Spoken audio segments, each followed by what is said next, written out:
6장 청정의 보살. 청정의 보살이 질문하였다. 일체 중생들과 세존의 깨달음이 어떻게 다릅니까? 세존이 대답하셨다. 원각의 자성은 일체만법의 무자성의 본성으로서 있는 것이니 그 본성에 의지하여 수행을 하되 취함도 없고 증득함도 없는 경계로서 실상 가운데에는 실제로 보살과 중생들이 없다. 보살과 중생은 헛개비 환화이며 환화가 소멸한 까닭에 취하고 증득하는 자가 없기 때문이다. 은근히 자기 눈을 보지 못하는 것과 같아서 원각의 자성은 본래 스스로 평등하다 할 것이 없느니라. 중생은 자기가 미망으로 전도되어 일체의 환화를 제거 소멸하지 못하니 소멸시켜야 함에도 소멸시키지 못한 허망한 수행 공부 경계 가운데서 차별이 나타나지만 열애의 정멸 경계에 따라 들어가 얻으면 실제로는 정멸도 없고 정멸을 얻은 자도 없느니라. 일체 중생은 시작을 할 수 없는 옛날부터 나가 있다고 생각하고 나를 사랑해왔기 때문에 염려이 끊임없이 생멸하고 있다는 것을 알지 못한다. 그래서 애증을 일으킨다. 집착한다. 만약 선지식을 만나 청정하고 완만한 각성에 대해 깨닫고 자기의 염두가 끊임없이 일어나고 소멸한다는 것을 이해한다면 일생이란 본디 수고롭게 번뇌하고 있는 것임을 알게 되는 것이다. 또 어떤 사람이 번뇌함을 영원히 끊어서 법계의 청정을 얻으면 그 청정하다는 견해가 자기의 장애가 되어 원각에 자제하지 못하니 이것을 범부가 각성에 수순하는 것이라 하느니라. 일체보살은 견해가 장애가 되며 견해의 장애를 끊어 벗어났더라도 오히려 도를 보고 깨달았다는 생각에 머물러서 깨달았다는 생각이 장애가 되니 이것을 초지에 들어가지 못한 자가 각성에 수순하는 것이라 하느니라. 여산의 진만목을 알지 못함은 이 몸이 산속에만 있기 때문이다. 비춤이 있고 감각, 지각이 있음을 모두 장애라 한다. 그러므로 보살은 깨어있으면서 어떤 경계에도 머물지 아니하며 비추는 자와 비추어지는 것이 동시에 정멸하느니라. 어떤 사람이 스스로 머리를 끄는 경우 머리가 이미 끊어진 까닭에 끊는 자마저 없는 것과 같나니 장애가 있는 마음으로 스스로 모든 장애를 소멸하여 장애가 이미 소멸하고 나면 장애를 소멸하는 자도 없느니라. 수다라의 가르침은 달을 가리키는 손가락이니 만일 다시 달을 보고 나면 가리키는 손가락은 달이 아님을 안다. 일체 열애가 언설로 보살들에게 열어 보임도 이와 같은 것이다. 이것을 보살로서 이미 초지에 들어간 자가 각성에 수순하는 것이라 한다. 일체 장애가 구경각이니 청정한 일념을 얻음과 청정한 일념을 잃음이 애탈 아님이 없다. 성취법과 파괴법이 모두 열반이라고 하며 지혜와 어리석음이 반야이며 보살과 외도가 성취한 법이 똑같이 보리이며 무명과 진여가 다른 경계가 없으며 모든 계정애와 탐진치, 음노치가 함께 범행이며 유정 중생과 무정 국도가 동일한 법상이며 지옥과 천국이 다 정토이며 영성이 있거나 없거나 모두 불토를 이루며 일체의 번뇌가 해탈이라. 법계 바다의 지혜로 모든 현상을 비추어 알미 허공과 같으니 이것을 열애가 각성에 수순함이라 하느니라. 선남자여, 다만 모든 보살과 말법시대의 중생이 어느 때나 마음에서 망념을 일으키지 말며 망심에 대하여 쉬어 없애려 하지도 말며 망상 경계에 머물러 있더라도 분별하여 분명하게 알려함을 더하지도 말며 분별하여 분명히 알려함이 없을 때에 진실을 가리지도 말지니라. 남대사에서 향 피우고 정죄하고 있노라니 종일 정신이 집중되어 온갖 생각 사라지네. 마음을 멈추고 망상을 없애는 것이 아니라 단지 생각하고 헤아릴 일이 없기 때문이네.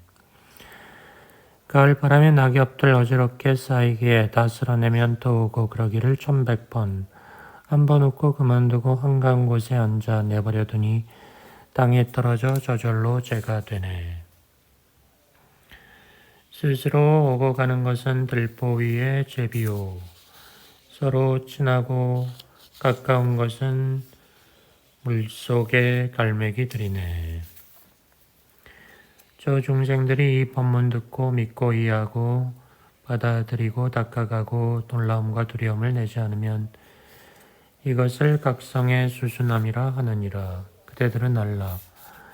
이 같은 중생은 이미 과거생에 백천만억 줄기의 항아강들에 모래알 만큼 많은 부처들과 보살들에게 공양하여 근본을 심었으니 부처는 말하기를 이 사람은 일체 종지를 성취할 것이라고 한다. 정정의 보살이여, 원만한 보리의 각성은 취함도 없고 중득함도 없으며 보살과 중생도 없으나 깨달았고 깨닫지 못했을 때에는 수행점차의 차별이 있느니라. 중생은 견해가 장애가 되고 보살은 깨달음의 경계를 떠나지 못하며 조지 이상에 들어간 자는 영원히 정멸하여 일체의 현상에 머물지 않으며 대각 부처는 모두 원만하여 각성의 두루 수순함이라고 일컫느니라. 말법 시대의 중생들이 마음의 망념을 일으키지 않으면 부처는 말하기를 이러한 사람은 현세의 곧 보살이며 angasa 부처님들께 공양하여 공덕이 원만하다고 하느니라. 많은 방편이 있으나 모두 각성에 수순하는 지혜라 하느니라. 제7장 위덕자재보살. 위덕자재보살이 질문하였다. 세존이여, 세존께서 저희들을 위하여 이와 같이 깨달음의 수순함을 분석 설명하셔서 보살들로 하여금 자기 마음의 광명을 알게 하고 부처의 청정하고 원만한 음성교화를 받아 수고롭게 닦아 익히지 않아도 불법의 이익을 얻게 하였나이다. 비유하면 큰 성이 밖으로 동서남북 4개의 문이 나 있기에 각 방향에 따라 들어가는 자가 하나의 길에만 그치지 않은 것 같아서 일체 보살이 불국도를 장엄하고 보리를 성취하는 것도 한 가지 방편만이 아닙니다. 원하옵건대 세존께서 널리 저희들을 위하여 일체의 방편과 아울러 수행하는 사람이 모두 몇 종류가 있는지 설명해 주십시오. 그리하여 이 법회의 보살과 중생들로서 대승을 구하는 자로 하여금 빨리 깨닫게 하소서. 세존이 말했다.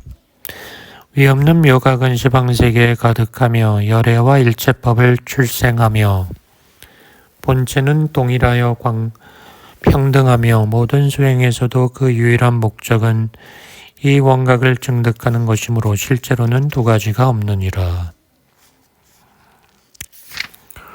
방편은 중생들의 근성에 수순한다면 그 수가 한량이 없으나 그 모두를 귀납하면 중생들의 근성 차별에 따라 3가지가 있다. 보살들이 청정하고 원만한 각성을 깨닫고 이 청정한 원각의 마음으로 고요함을 취하여 수행을 삼으면 모든 망념이 맑아진 까닭에 허망한 심식이 움직임을 알아차리고 고요한 지혜가 생겨나 몸과 마음의 티끌이 이로부터 소멸되느니라. 그리고 안으로 적정과 경안이 일어나고 적정으로 말미암아 세계의 모든 열애의 마음이 자기의 마음 가운데 나타남이 거울 속의 영상과 같으니 이것은 사마타라고 한다. 망상의 흐름이 멈추지 않으니 어찌할까요? 묻기에 참된 비춤은 끝이 없다고 그에게 말해주지만 모양과 이름을 떠난지라 사람들은 받아들이지 않네. 지혜복음은 쓰고 나면 급히 갈아두어야 하네. 보살들이 청정하고 원만한 각성을 깨닫고 청정한 원각의 마음으로 심성과 육근 육진이 모두 환화로 말미암은 것임을 지각하고 헛개비를 일으켜 헛개비를 제거하며 헛개비를 변화시켜 헛개비 중생을 깨우쳐주면 헛개비를 일으키는 까닭의 안으로 대자대비의 경안을 일으킬 수 있느니라. 일체보살은 이 환관으로부터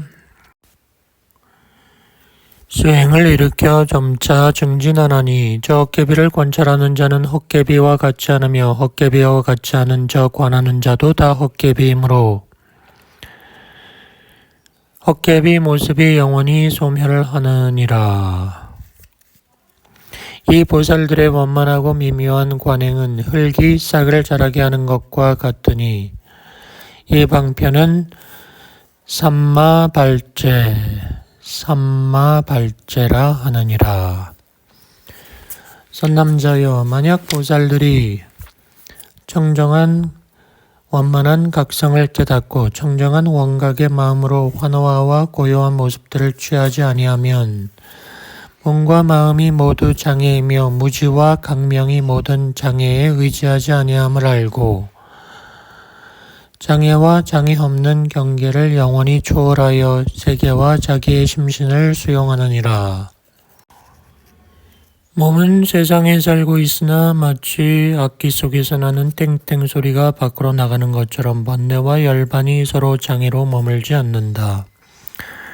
안으로 정멸의 경안을 일으킬 수 있으며 묘각이 정멸을 수순하는 경계는 자기와 타인의 몸과 마음이 미칠 수 없는 곳으로서 중생상과 수명상은 모두 뜬구름 같은 환상이니 이 방편은 선나라 하느니라. 이상의 세 가지 법문은 모두 원각에 가장 쉽고 가깝게 수순하는 것으로 시방세계 열애께서 이 법문으로서 성불하였으며 시방세계 보살들의 각가지 방편들은 같은 것도 있고 다른 것도 있지만 이와 같은 세 가지 사업에 의한 것이니 원만히 증득하면 원각을 이루리라. 어떤 사람이 성자의 도를 닦으면서 백천만억 사람들을 교화하여 아라한의 경지를 성취하게 하였다 하더라도 어떤 사람이 이 원각의 무의 법문을 듣고 닦아 익힌 것만은 갖지 못하느니라. 위덕보살이여, 위없는 대각의 마음은 본래 실제에서는 두 모습이 없으나 중생의 근성에 따른 방편은 그 수가 무량하지만 총괄하면 세 종류가 있다. 적정인 사마타는 거울이 모든 영상을 비춘과 같고 헛개비 같음을 관찰하는 삼마발제는 비파사나는 싹이 점점 자라남과 같으며 선나는 오직 정멸로서 저 악기 동종의 속이 비어있음과 같나니 이 세 종류의 묘한 법문은 다 원각에 수순하느니라. 시방세계의 모든 열애와 대보살이 이 세 종류의 법문으로 도를 이루느니라. 제8장 변음보살이 질문하였다. 위에서 말씀하신 이 같은 법문은 세상에 매우 드물게 있어 듣기 어려운 것입니다. 이 모든 방편은 일체보살이 원각의 문으로 들어가려면 닦아 익히는 법이 몇 가지가 있습니까?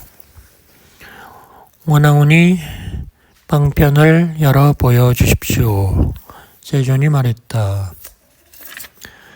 일체열애의 원각은 청정하여 본래 닦아 익힘도 없으며 닦아 익히는 자도 없으나 일체보살과 말법시대 중생이 원각을 알지 못했을 때는 헛개비 방편의 힘에 의지하여 닦아 익혀야 하니 그때에 25종의 수행법문이 있느니라. 보살들이 오로지 지극한 고요함을 취하고 고요의 힘으로 말미암아 번뇌를 끊고 궁극에 성취하여 자리에서 일어나지 않고 열반에 든다면 이 보살은 호트로 사마타만을 닦는다고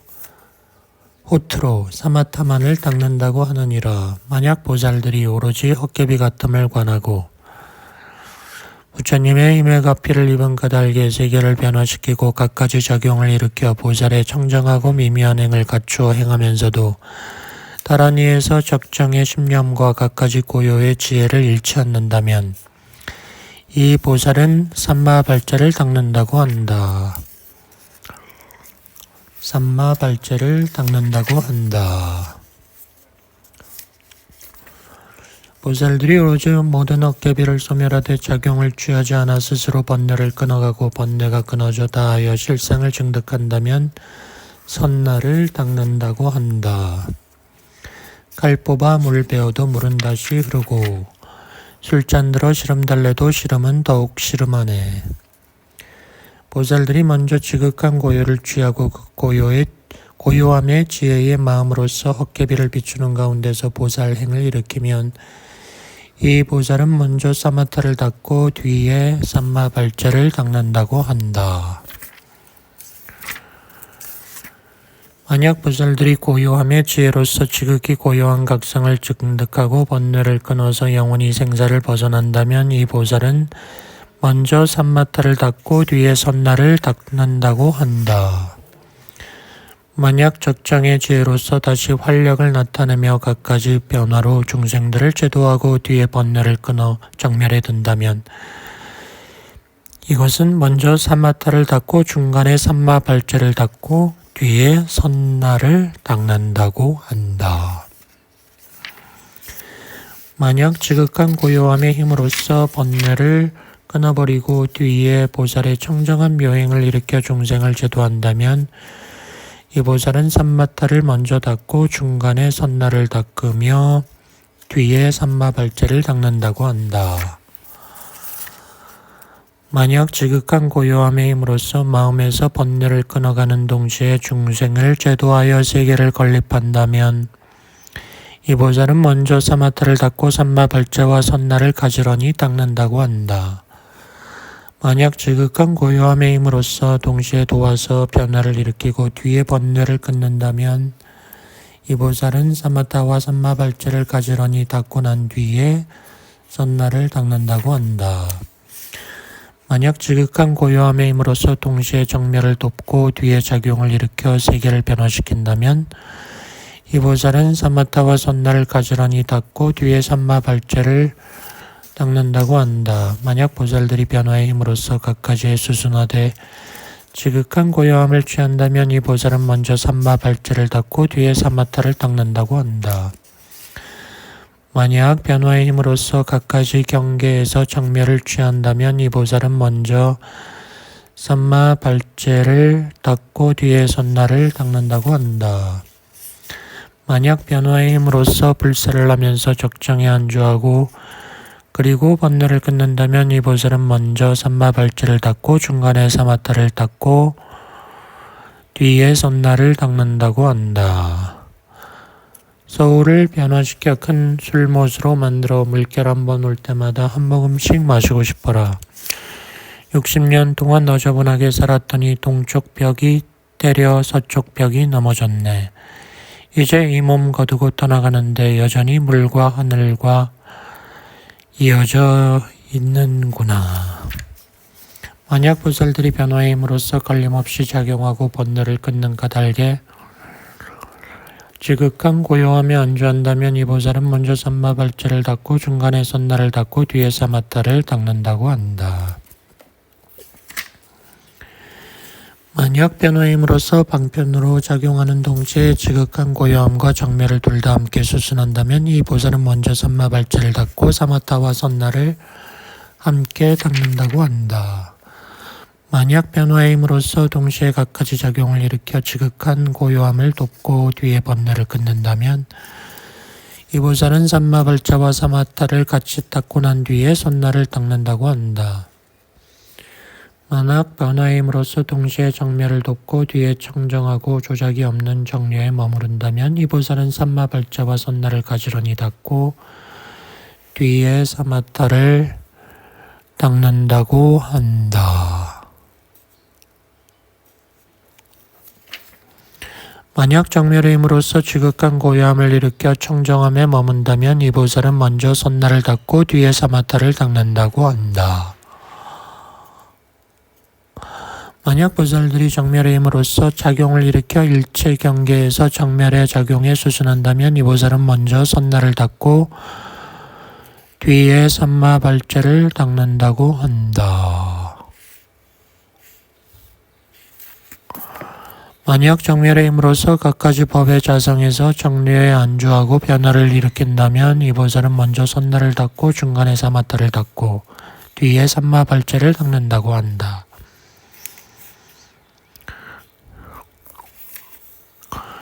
만약 보살들이 정멸의 힘으로써 조작이 없는 청정한 자성에서 작용을 일으키고 청정한 경계에서 정례에 들어간다면 이 보살은 먼저 선나를 닦고 중간에 삼마발제를 닦고 뒤에 사마타를 닦는다고 한다. 만약 보살들이 정멸의 힘으로써 갖가지에 청정하여 정례에 머물고 동시에 변화를 일으킨다면 이 보살은 먼저 선나를 닦고 사마타와 삼마발제를 같이 닦는다고 한다. 만약 보살들이 정멸의 힘으로써 동시에 지극한 고요함을 돕고 변화를 일으킨다면 이 보살은 선나와 사마타를 가지런히 닦고 뒤에 삼마발제를 닦는다고 한다. 만약 보살들이 정멸의 힘으로써 동시에 변화를 돕고 지극히 고요하고 청명한 경계의 지혜를 일으킨다면 이 보살은 선나와 삼마발제를 가지런히 닦고 뒤에 사마타를 닦는다고 한다. 만약 보살들이 원각의 지혜로서 일체를 원만히 융합하여 형이상의 도체와 형이하의 형상에서 각성을 떠남이 없다면 이 보살은 사마타 삼마발제 선나 세 가지를 원만히 닦아 자성의 청정함을 수순한다고 한다. 이상을 보살의 25종의 수행법문이라 하나니 일체 보살의 수행은 이상과 같이 한다. 모든 보살과 중생이 이것에 의지해 수행하는 자는 마땅히 청정한 계율을 지키고 적정하게 사유하며 부처님께 참여를 구하면서 371을 경과한다. 7321 21일을 경과한다. 그런 다음 25종의 수행법문을 하나하나 표에 기록하고는 지극한 마음으로 고에서 손 닿는 대로 표를 하나 취하면 표가 보여줌에 따라 한 가지 법문으로 단박에 들어갈 것인지 여러 법문으로 점차 들어갈 것인지 알리니 한 생각이라도 의심하면 성취하지 못한다. 여는 보살이여 그대는 알라. 일체 모든 보살의 걸림없는 청정한 깨달음이 모두 선정수행에 의해 생긴다. 이른바 사마타와 삼마발제와 선나이니 이 세 가지 법을 돈과 점으로 결합하여 닦으면 25가지 방법이 있다. 시방의 모든 열애와 과거 현재 미래 3세 수행자들이 이 25가지 방법으로 인하지 않고 보리를 이룬 자가 없나니 이 밖에 도노하는 사람만은 한 법에도 수순하지 않느니라. 일체 모든 보살과 말법의 중생이 마땅히 이 수행법문들을 지니어 부지런히 닦아 익히고 부처님의 힘에 의지하면 열반을 증득한다. 제9장 정제업장보살이 물었다. 세존이여 이 각성은 그 본성이 청정하다며 무엇 때문에 더럽혀졌으며 중생들로 하여금 미망으로 번민하고 깨달아 들어가지 못하게 합니까? 선남자요 일체 중생은 그 시작을 알 수 없는 옛날부터 인, 중생, 수명, 아상, 인상, 중생성, 수명상이 있다고 망상하여 집착하고 사대를 나의 실체로 인식하고 있다. 이로 말미암아 미움과 사랑의 두 경계를 일으켜서 허망한 몸에다 허망한 마음을 집착하는지라. 몸과 마음이라는 두 가지 허망이 서로 원인이 되고 의지하여 허망한 업을 짓고 육도의 과보가 일어난다. 허망한 업이 있으므로 생사윤회가 있다고 잘못 보고 생사윤회를 싫어하는 자는 얻을 열반이 있다고 잘못 보느니라. 전생의 일을 알고 싶은가 금생에 받는 것이 그것이고 내생의 일을 알고 싶은가 금생에 지은 것이 그것이다.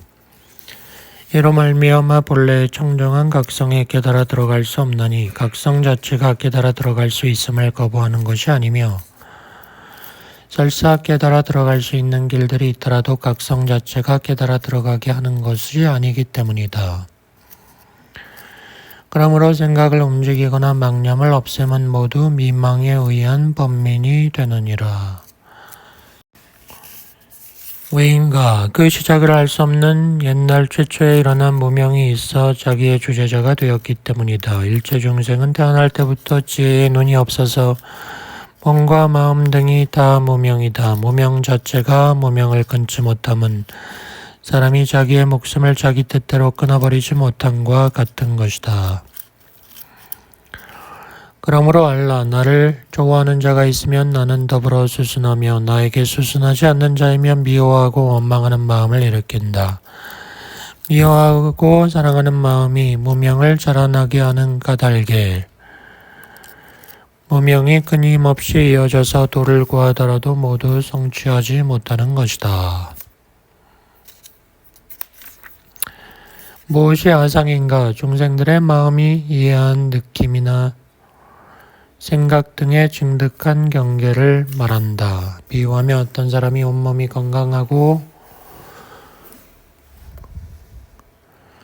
병원에서 오련히 나의 몸을 잊었다가 병이 났을 때 조금만 침을 놓고 나틈을 뜨면 곧 몸에 나가 있다는 것을 알게 된다. 그러므로 증득하여 취하고서야 비로소 나의 실체가 나타났느니라. 그 마음이 심지어 열애의 경지를 증득하였고 최후에는 청정한 열반을 분명히 알게 되었더라도 증득하였고 알게 되었다는 관념이 있다면 아상이다. 무엇이 인상인가? 중생들이 무엇을 증득하였음을 깨닫는 마음을 말한다. 나가 따로 있다고 깨달은 자는 다시는 이 육체를 나로 인정하지 않는다. 육체를 나로 인정하지 않는다. 깨달아진 경계도 나가 아니며 깨닫는 마음도 나가 아니다. 자기의 깨달음이 모든 증득자들을 이미 뛰어넘었다고 함이 모두 인상이다. 그 마음이 심지어 열반 경계를 원만히 깨달았더라도 나는 이미 성불했다는 생각이 있다면 아상이다. 마음의 도를 깨달았다는 심리가 있다면 교리를 쏙쏙 통하고 도리의 공부가 도달하였다고 하더라도 인상이라고 하느니라. 무엇이 중생상인가? 중생들의 마음에서 자기의 증득과 깨달음이 미치지 못하는 바를 말한다. 가령 어떤 사람이 나는 중생이다라고 말한다면 그 사람이 말한 중생이란 그 자신을 가리키는 것도 아니며 다른 사람을 가리키는 것도 아님을 안다. 어찌하여 자기를 가리키는 것이 아니라고 하는가? 내가 중생이므로 중생은 오로지 자기의 나를 가리키는 것만은 아니기 때문이다. 어찌하여 다른 사람을 가리키는 것이 아니라고 하는가? 단지 내가 중생이라고 말했으므로 중생은 다른 사람의 나가 아니기 때문이다. 중생들이 증득한 바가 있다고 알고 깨달은 바가 있다고 알기만 하면 모두 아상인상이며 아상인상이 미치지 못하는 것에 조금이라도 아는 바를 둔다면 중생상이라 하느니라. 무엇이 수명상인가? 수자상인가? 중생들의 마음이 청정한 경계를 비추어서 망념이 다 사라졌음을 깨달았다는 것을 말한다. 일체 업력에서 나오는 지혜로는 그 경계를 스스로 볼 수 없는 것이 마치 목숨과 같느니라. 만약 마음이 일체가 다 공함을 비추어 보았다면 이 한 생각 영명하여 어둡지 아니한 깨달음도 다 먼지이니 깨달아 아는 자와 깨달아진 청정한 경계가 다 먼지를 벗어난 것이 아니기 때문이다. 마치 끓는 물로 얼음을 녹였을 경우 따로 얼음이 없음에도 얼음이 녹은 것임을 알듯이 나를 두어 나를 깨닫는 것도 이와 같나니라. 말법시대의 중생이 사상을 알지 못하면 비록 여러 겁을 지내도록 부지런히 애써 도를 닦더라도 유의라 이름할 뿐이요 마침내 일체의 성인의 과위를 이루지 못하리니 그러므로 정법시대라도 말법시대나 같다고 하는 것이다. 왜 그런가? 나가 변하여 나타난 일체의 경계를 열반으로 알기 때문이며 증득이 있고 깨달음이 있음을 성취라고 하기 때문이다.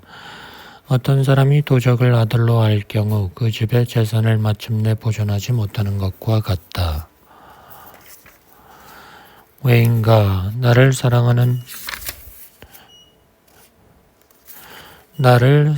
자는 열반도 사랑하고 나에 대한 사랑의 뿌리를 억눌러 열반상을 삼는다. 나를 미워하는 자는 생사도 미워하는지라 사랑의 심리가 참으로 생사의 뿌리임을 알지 못하는 까닭에 따로 생사를 미워하나니 이를 해탈하지 못함이라 하느니라.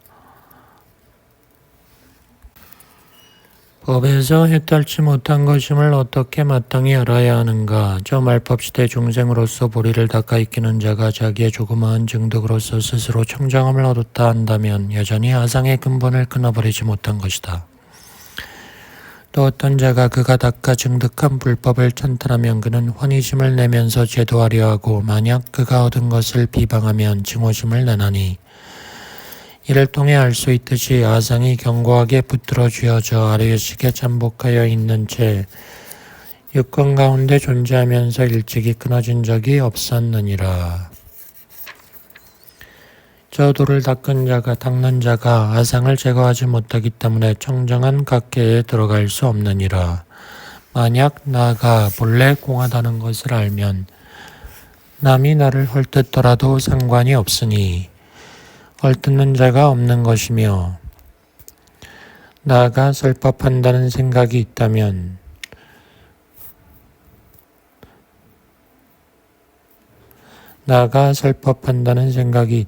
아상이 끊어지지 않았기 때문이다.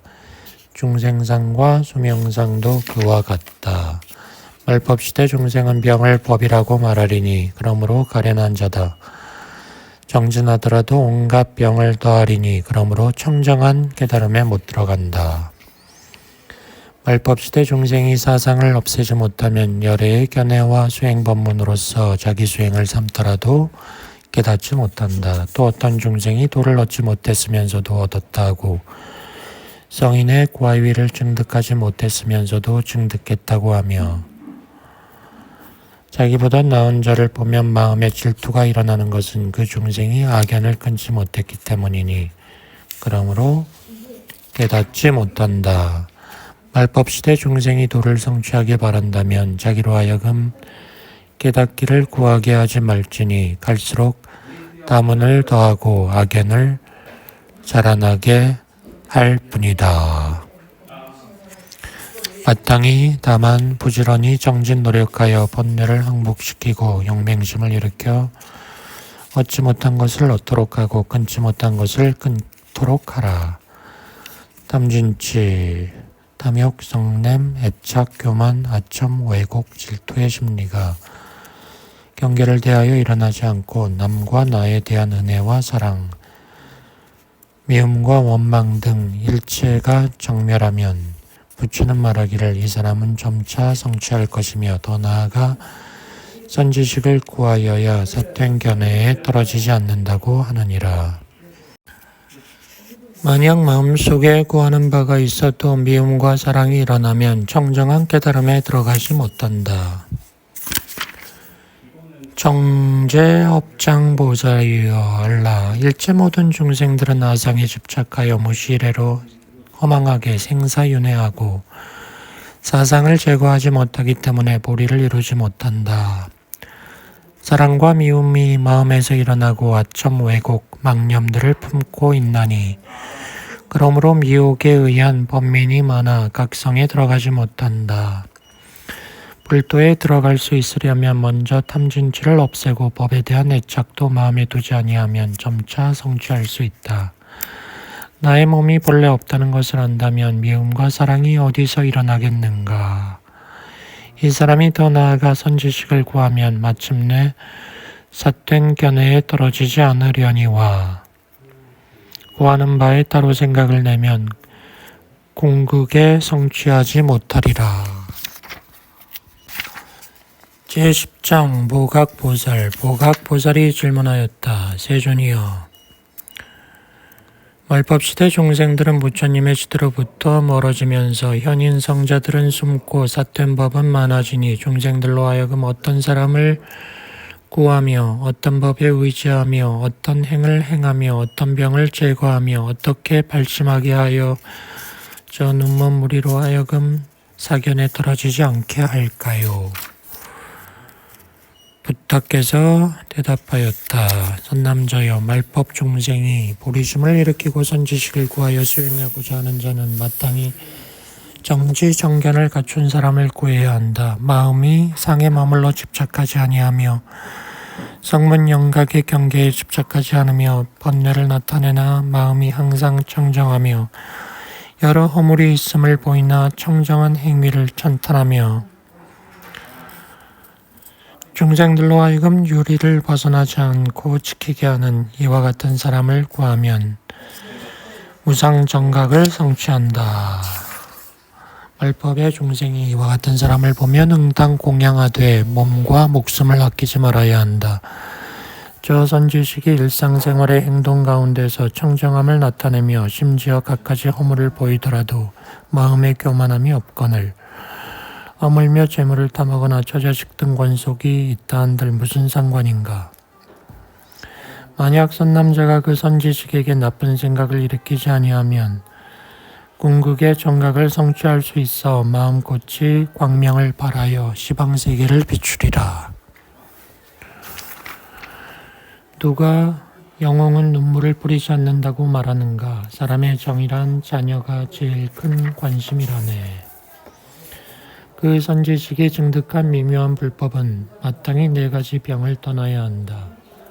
첫째, 작병이다. 만약 어떤 사람이 말하기를 나는 본심에서 갖가지 수행을 지어 원각을 구하리라 한다면 저 원각 자성은 지어서 얻어지는 것이 아니므로 병이라 하느니라. 둘째, 임병이다. 만약 어떤 사람이 나는 지금 생사를 끊지도 않으면서 열반을 구하지도 않는다. 열반과 생사에는 일어나거나 소멸한다는 생각이 없으니 저 일체에 내맡겨서 모든 법성을 따라 원각을 구하리라 한다면 저 원각 자성은 내맡겨져 있는 것이 아니므로 병이라 하느니라. 셋째, 지병이다. 만약 어떤 사람이 말하기를 나는 지금 자신의 마음에서 모든 망념을 영원히 쉬어 일체법의 본성이 적연 평등함을 얻어서 원각을 구하리라 한다면 원각 자성은 멈추어서 부합되는 게 아니므로 병이라 하는 것이다. 넷째, 멸병이다. 어떤 사람이 말하기를 나는 지금 일체 번뇌를 영원히 끊어 몸과 마음도 필경에 공하여 있는 바가 없거늘 하물며 육근 육진의 허망한 경계이리요. 일체를 영원히 정멸하게 함으로써 원각을 구하리라 한다면 저 원각 자성은 조작된 정멸상이 아니므로 병이라 한다. 이런 4가지 병을 떠난다면 원각 자성이 본래 청정한 것임을 아나니 이런 관을 짓는 것을 정관이라 하고 이렇게 하지 않는 것을 사관이라 한다. 삼마디띠라 하고 사카야디띠라 한다. 말법시대 중생으로서 수행하고자 하는 자는 마땅히 목숨이 다하도록 스승에게 공양하며 선지식을 섬겨야 한다. 선지식이 찾아와 친근히 하려 하면 교만심을 끊으며 멀리하더라도 성냄을 끊으며 역경과 순경을 나타내어 단련시키더라도 허공과 같이 마음이 움직이지 않으며 몸과 마음이 평등하여 중생들과 더불어 동체여서 다름이 없다는 것을 알아야 하나니 이와 같이 수행하여야 원각에 들어가는 것이다. 말법시대의 중생이 도를 이루지 못하면 그 시작을 알 수 없는 옛날부터 나와 남을 미워하거나 사랑하는 일체 종자가 있기 때문이다. 만약 어떤 사람이 저 원수를 자기 부모처럼 보고 마음에 차별하는 마음이 없다면 모든 병을 제거하리니 모든 법 가운데 나와 남을 미워하거나 사랑함도 이와 같은 것이다. 말법시대 중생이 원각을 구하고자 하면 응당 발심하여 이같이 말하라. 허공의 일체 중생을 내가 다 구경 원각에 들어가게 하되 원각 가운데서 중생을 깨닫게 한다는 마음을 취하지 않으며 아상인상 일체상을 제거하리라. 이와 같이 발심한다면 사견에 떨어지지 않으리라. 보각보살이여 알라. 말법시대의 모든 중생이 선지식을 구하고자 하면 정지 정견을 갖춘 자를 구하되 마음의 이승을 멀리할지니라. 그의 법문 중에 4가지 병을 없애야 하니 작병, 지병, 임병, 멸병이다. 그가 친근히 하여도 교만이 없으며 멀리하여도 성냄이 없으며 역경순경을 보여주어도 희유한 마음을 내어 부처님께서 세상에 나오신 것처럼 하라. 유리가 아닌 것을 범하지 말아서 계율의 근본이 영원히 정정하고 일체 중생을 제도하여 궁극의 원각에 떨게 하되 저 아상인상 등이 없으며 마땅히 지혜에 의지하면 사땡견해를 초월하고 원각을 증득하고 열반에 들어간다. 11장 원각보살. 원각보살이 질문했다. 세존이여, 저희들은 깨달음을 얻었습니다. 만약 부처님께서 열반하신 뒤에 중생들로서 깨달음을 얻지 못한 자는 어떻게 안거하여 이 원각의 경계를 닦아야 합니까? 이 원각 가운데 사마타, 삼마발체, 선나 3가지는 청정한 관은 어느 것을 먼저 수행해야 합니까? 부처님께서 대답하였다. 선남자여, 부처가 세상에 살아계실 때거나 부처님이 열반하신 뒤거나 말법시대거나 간에 중생들이 대승의 근성을 갖추어서 부처님의 대원각심을 믿고 수행하려 하는 자는 가람에 있을 경우 대중과 안거하면서 마음속에 수행상 성취하고 싶은 일이 있다면 자기의 분수에 따라 사유관철하되 내가 이미 위에서 말한 법문대로 할지니라. 만약 다른 일에 인연이 없다면 수행도량을 세우고 마땅히 기한을 정하되 장기로 정할 경우는 120일, 중기는 100일, 단기는 80일로 정하여 대중을 안치하고 청정하게 거주하면서 과위 증득을 구한다. 부처께서 세상에 살아계시면 마땅히 부처의 설법을 듣고 바르게 사유한다. 부처께서 돌아가신 뒤라면 부처님의 형상을 모셔놓고 마음에서 해 모습을 떠올리는 관상을 하며 시시각각 바른 억념을 일으키되 열애께서 항상 살아계시고 있는 것처럼 한다.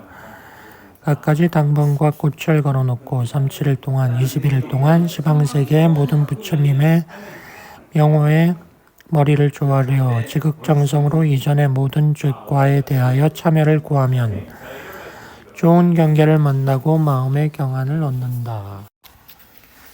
안거하는 날에 이르러 부처님 앞에서 이렇게 말씀드린다. 저 비구, 비구니, 우바세, 우바이 누구든 보살승에 의지하여 정멸행을 닦아 청정한 실상에 함께 들어가 안주호지하며 대원각으로 저의 가람을 삼고 몸과 마음이 평등성지에 안거하오니 열반의 자성은 얽매임과 소속됨이 없기 때문입니다. 이제 제가 성문승에 의지하지 않고 시방의 열애와 대보살들과 함께 3달 동안 안거하며 보살의 위없는 묘각을 닦는 인연을 위하는 까닭에 대중무리에 얽매이지 않기를 청하나이다. 만약 각성이 한 세계에 두루 가득한 자는 한 세계 가운데 한 중생이 한 생각을 일으키는 것까지 알 수 있으며 백천세계까지도 그러하니 저가 불법에서 들은 바가 아닌 일체의 경계를 끝까지 취착하여서는 안 되느니라. 만약 중생들이 삼마발체를 닦으려면 먼저 마땅히 시방세계의 열애와 시방세계 보살을 억념하되 갖가지 법문에 의지하여 점차 수행하여 삼매를 닦고 큰 서원을 널리 일으켜 스스로 훈습하여 알아야 하시게 종성을 이루어야 하며 저가 불법에서 들은 바가 아닌 것을 취착해서는 안 된다. 만약 중생들이 선나를 닦으려면 먼저 관심법문을 취하여 마음속에서 일어나고 머무르고 사라지는 생각을 분명히 알고 그 하나하나의 선악을 가려야 한다. 이와 같이 언제 어디서나 일상생활의 모든 행위 중에서 분별하는 신념을 알지 못함이 없이 하며 점차로 증진하면 백천세계의 한 방울의 빗물까지 알아서 마치 수영하는 물건을 눈으로 보는 것 같이 되리니 저가 불법에서 들은 바가 아닌 일체의 경계는 취착해서는 안 된다. 이상에서 말한 것을 삼관의 초보적인 시작 방편이라고 한다. 만약 중생들이 세 가지 관을 두루 닦되 부지런히 정진한다면 열애께서 세상에 출현한 것이라고 하느니라. 만약 말법시대에 근기가 둔한 중생이 도를 구하려 하나 성취하지 못한다면 과거생의 지은 업장 때문이니 마땅히 부지런히 참여하고 업장 끊기를 바라는 마음을 일으키고 증오, 사랑, 질투, 아첨, 왜곡의 심리를 끊으며 진보, 향상하려는 마음을 구하여 세 가지 청정한 관에서 한 가지를 따라 배우되 이 관으로 얻지 못하면 다시 저 관을 익혀 마음에서 놓아버리지 말고 점차 증득을 구할지니라. 원각보살이여 그대는 알라. 일체 중생들이 위없는 도를 구하고자 하면 먼저 마땅히 세 가지 기한을 맺어서 무시일의 업을 참여하며 3-7일을 지내고 그런 후에 바르게 사유하되 저가 불법에서 듣지 못한 경계는 끝까지 취착하여서는 안 된다. 사마타는 고요하고 삼마발자는 바르게 억상하여 지니고 선나는 심념을 또렷이 아는 것이니 이상 세 가지 청정한 관이라 한다. 만약 부지런히 닦아 익히면 이를 부처님이 세간에 출현한 것이라 한다. 근기가 둔하여 성취하지 못하는 자는 마땅히 부지런한 마음으로 무시일의 일체의 죄장을 참회할지니 모든 업장이 만약 노가 없어지면 부처의 경계가 앞에 나타나느니라. 제12장 현선수보살. 현선수보살이 질문하였다. 세존이여, 널리 저희들과 중생들을 위하여 이 같은 불가사의한 일을 깨닫게 하셨습니다. 이 대승의 가르침은 이름이 무엇이며 어떻게 받들어지니며 중생이 닦아 익힘에 무슨 공덕을 얻는 것입니까? 세존이 말했다. 이 경은 백천만억 줄기의 항아강들에 모래할 수만큼 많은 부처님들께서 설하신 바이며 삼세의 열애께서 수호하시는 바이며 시방보살이 귀의하는 바이며 3장 12부경의 청정한 안목이다. 이 경의 이름은 대방광원각다라니 대방광원각다라니라 하며 또한 수다라요이라 하며 빈밀왕삼매라 하며 열애결정경계라 하며 열애장 자성차별이라 하나니 그대는 받들어지니라. 이 경은 오직 열애의 경계만을 드러내 보였으니 오직 부처 열애만이 설할 수 있느니라. 만약 모든 보살과 중생이 이를 의지하여 수행하면 점차 증진하여 부처 경지에 도달하느니라. 이 경의 이름은 돈교대승이라. 도노근기의 중생이 이 경으로부터 깨달음이 열릴 수 있으며 또한 점수근기의 일체 중생들도 포함할 수 있다. 비유하면 큰 바다가 작은 물줄기를 사양하지 않아 심지어 모기나 아수라도 그 물을 마시는 자는 모두 충만함을 얻는 것과 같다. 어떤 사람이 순전히 칠보로서 삼천대천세계에 보시하더라도 어떤 사람이 이 경의 이름을 듣거나 한 구절의 뜻을 이해하는 공덕만 못하다. 가령 어떤 사람이 백천줄기의 항아강의 모래수만큼 많은 중생을 교화하여 아랑과를 얻게 하더라도 어떤 사람이 이 경을 설하거나 개송을 해석하는 공덕만 못하느니라.